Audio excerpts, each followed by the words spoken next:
L'humble incendie de Catherine Andrieux. Je ne vis pas dans ce monde, ou si peu. J'y passe, j'y frôle les choses. J'y fais parfois semblant d'être là, de répondre, de m'asseoir, d'écouter. Mais au-dedans, c'est une chambre autre, une pièce close et brûlante, où j'habite vraiment en dedans de tout, en dehors de tous. Ce lieu, personne ne peut l'habiter avec moi. Il est à la fois source et repli, refuge et haut lieu. C'est là que j'écris. On croit que l'artiste s'aime trop, qu'il parle de lui comme on se mire. On ne voit pas qu'il parle de lui pour ne pas mourir, pour ne pas laisser sans nom cette bête qui rôde, cette absence, ce feu, cette fracture. On pense qu'il se montre alors qu'il se cherche, on pense qu'il veut être admiré, alors qu'il espère seulement être entendu sans être trahi. Il ne s'agit pas de prendre toute la lumière, mais d'ouvrir une trouée dans la nuit. Écrire n'est pas un exercice de vanité, c'est un rituel de dépossession.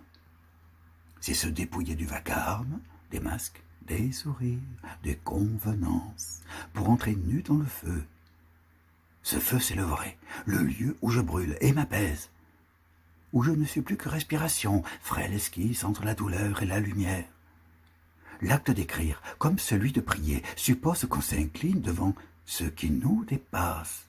Non pas une toute-puissance du moi, mais un abandon à ce qui parle en nous, sans nous demander permission. Ceux qui disent « tu es narcissique » ne voient pas que je suis en train de me désagréger pour qu'un sens apparaisse. Ils ne voient pas que je consens à tout perdre, la dignité, le confort, la tranquillité, pour écrire ce qui, sans cela, resterait muet et terrible.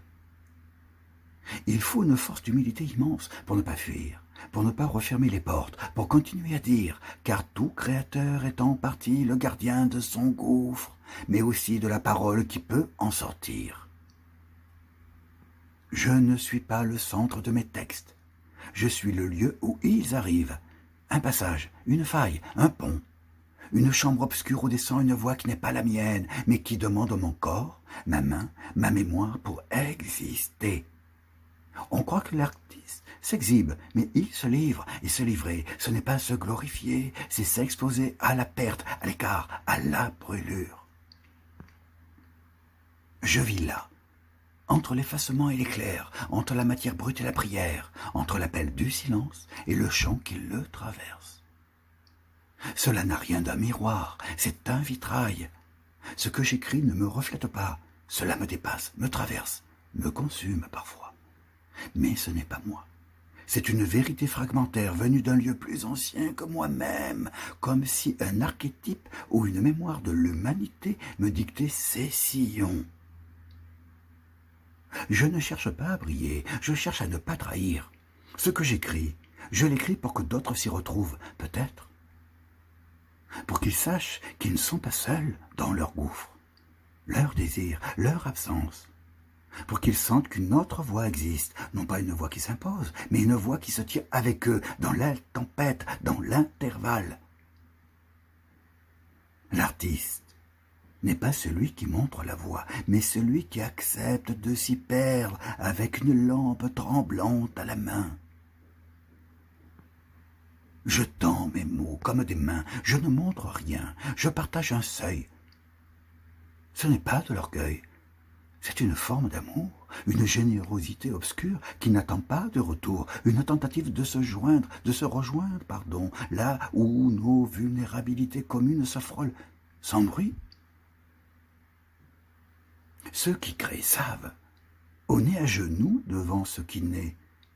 On ne commande rien, on attend, on écoute, on se perd, et quand cela vient, ce n'est pas triomphe, c'est geste de paix. C'est le feu devenu forme, douleur devenue offrande.